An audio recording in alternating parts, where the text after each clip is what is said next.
You're listening to a podcast by Way Collective, a contemplative community for love and liberation in Santa Barbara, California. This recording was the conversation starter at our dinner and dialogue gathering with Tracy Johansson on August 12th, 2026. Thanks for tuning in.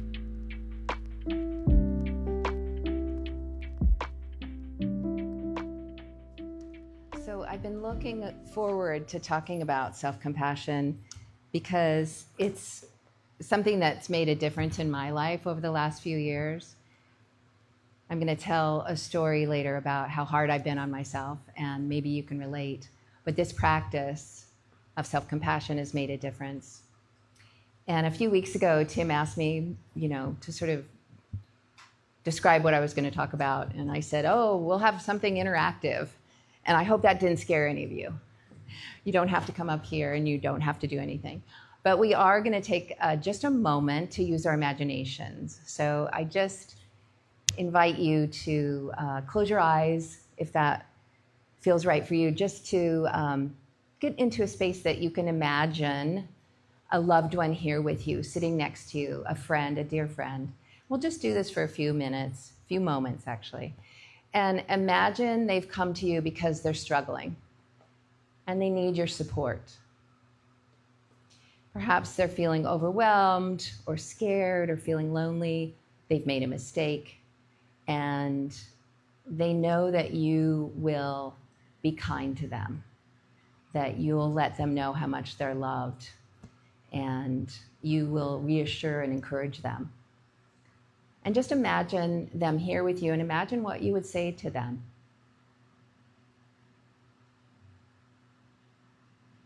Imagine how you would show that encouragement and kindness. Maybe you would say, I'm here for you.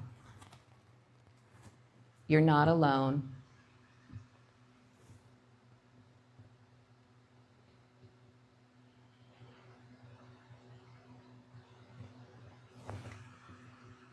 And now, letting that image of them go, and bring to mind a struggle that you've had recently. Maybe a moment where you felt frustrated, overwhelmed, or you've made a mistake, and you need some reassurance. And see if you can imagine offering that same kindness to yourself. Offering those same words of encouragement that you so easily offer to your loved one.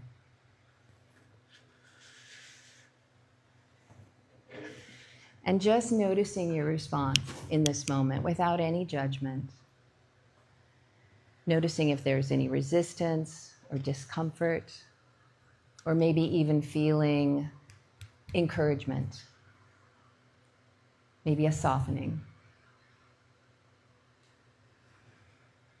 And just opening your eyes when you're ready, when it feels right for you. And so often, we find it easier to offer a friend or a loved one encouragement, comfort.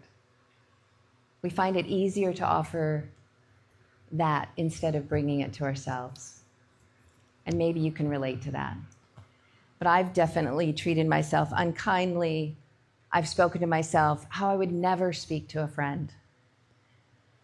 And looking back, I think I learned to believe that working harder, doing more, getting things just right was somehow the path to being successful, was somehow the path to making myself feel worthy.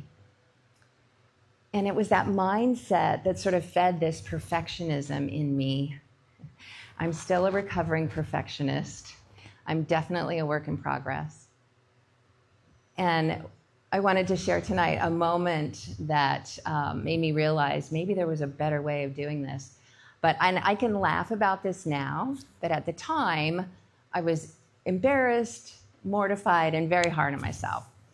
And you can imagine many, many years ago, Matthew and I were living in Seattle. We were raising our two boys, and they were little. They were, I think, 3 and 1 years old.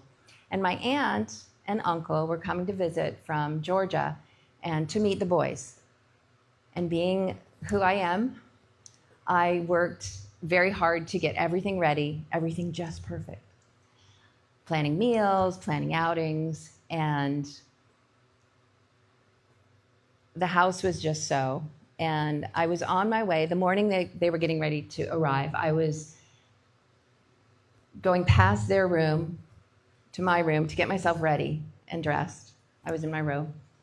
And I looked over and I saw their room and I saw books on the floor.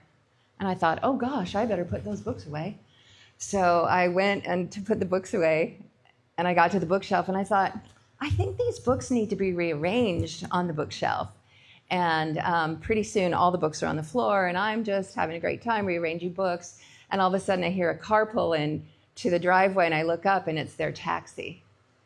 And my aunt and uncle are getting out of the car and I look down and I'm in my robe, like a deer in the headlights. It's like, uh-oh, I better go get myself ready. And it wasn't even that I stopped to rearrange the books. It was that I was so hard on myself for doing what I did. And that day was sort of planted a seed. There must be a better way. There must be a better way to treat myself. And it's interesting because many years later, I heard a well-known story about the Dalai Lama. And he was in this country at the beginning of when he started coming here. And he was with a group of psychologists and meditation teachers. And one of the psychologists stood up and they were talking about compassion and self-compassion. And one of the psychologists stood up and said many of his clients really struggled with the idea of self-compassion and actually were sort of self-loathing. And the Dalai Lama, apparently, as the story goes, asked for this to be repeated 3 times because he thought he was not hearing it correctly. He thought it was a mistranslation because he couldn't understand how we in the West could be so hard on ourselves. Because in Buddhist practice, compassion begins with the love and the kindness that you bring to yourself. And then compassion goes out to others. And neuroscience helps us understand that compassion is actually contagious. We're hardwired for connection because it helps our survival. That caring for one another strengthens our sense of community, our bonds with each other, and it helps us with that sense of belonging. So we're naturally compassionate. But turning that same compassion to ourselves, that's often harder, especially when we make mistakes and when we feel vulnerable, because in those moments, our brain sort of turns on itself and it turns on its protective system, and that can quickly shift to self-criticism. And particularly if we've learned to believe that being hard on ourselves keeps us motivated, or that self-kindness is somehow self-indulgent. And part of this practice is that recognizing self-compassion is not indulgent, and it can actually be the opposite. So when that inner critical voice isn't running the show, we can feel steadier, and we can learn from our mistakes, and we can actually take more chances because we know that that critical voice isn't going to be there judging our every moment, our every movement. And it also helps us to create our worth, our resilience from the inside out. So what exactly is self-compassion? Well, very simply, it's treating yourself with the same warmth and kindness and understanding that you would offer a dear friend. And that's what you just did a few minutes ago, when you brought your loved one to mind and helped them create a sense of safety. And it's creating that sense of safety within yourself rather than that self-criticism. And making that simple shift is how we relate to ourselves is what Kristen Neff has been doing for 20 years. She's been studying and researching self-compassion. She's a research psychologist and a pioneer in this field. And she has shown that practicing self-compassion can reduce our stress levels, can reduce our anxiety levels, it can help with depression, it can promote calm, and it can give us a sense of connection and belonging. And she says there's 3 parts to self-compassion. The first part is mindfulness, just simply noticing that we're struggling without judging ourselves or immediately trying to fix it or putting it, burying it. Just notice that you're having a challenging moment.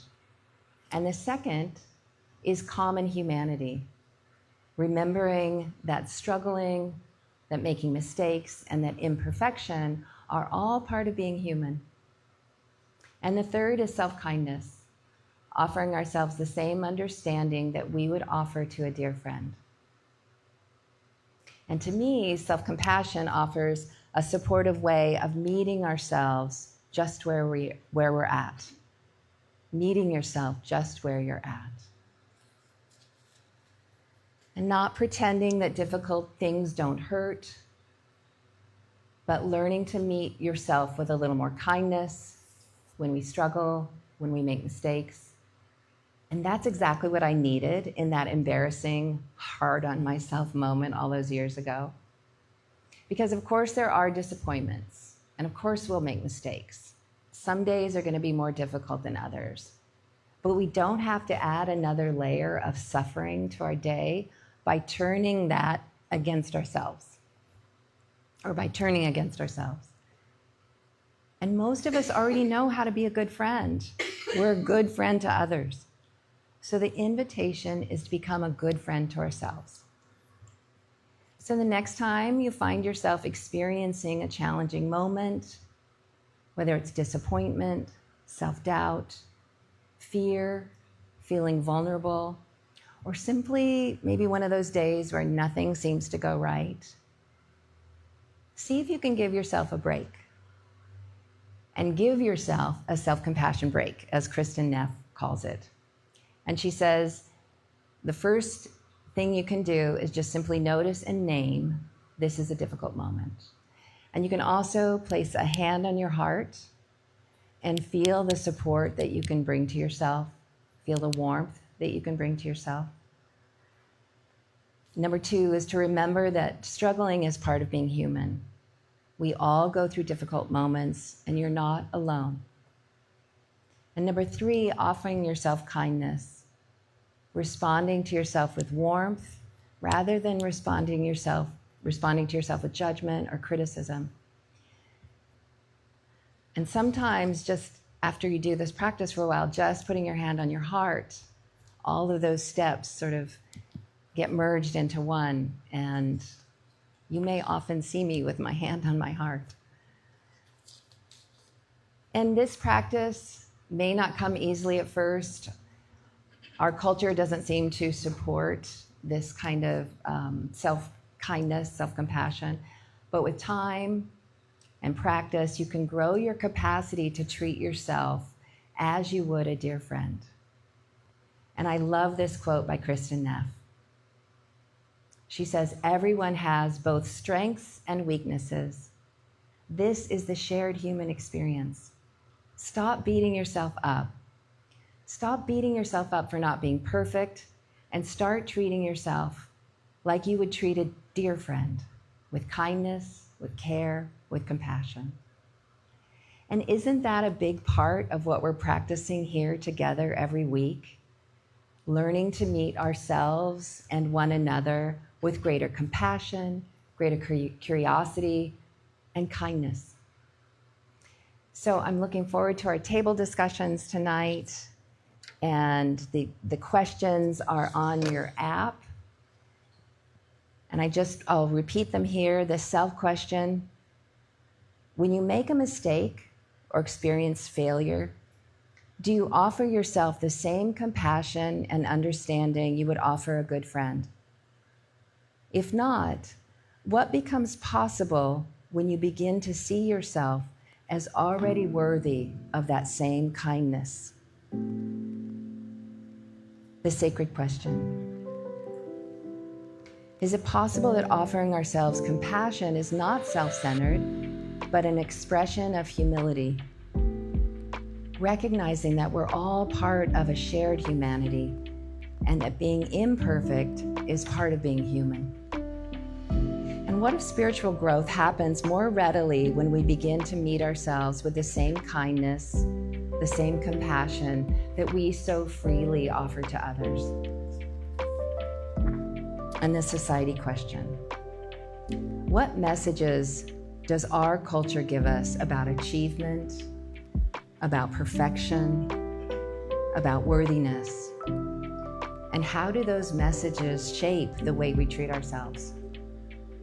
How might our relationships and even our communities change if we spoke to ourselves with the same kindness we so freely give to others? So thank you tonight for listening, and let's go to our table discussions.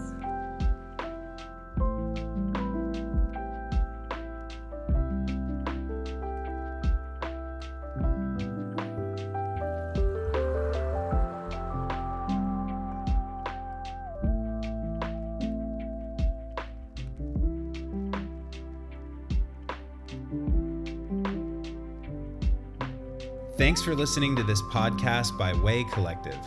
To keep up with our community, you can subscribe to this podcast, visit www.waycollective.org, or follow us on Instagram at @waycollective. Peace and every good, y'all.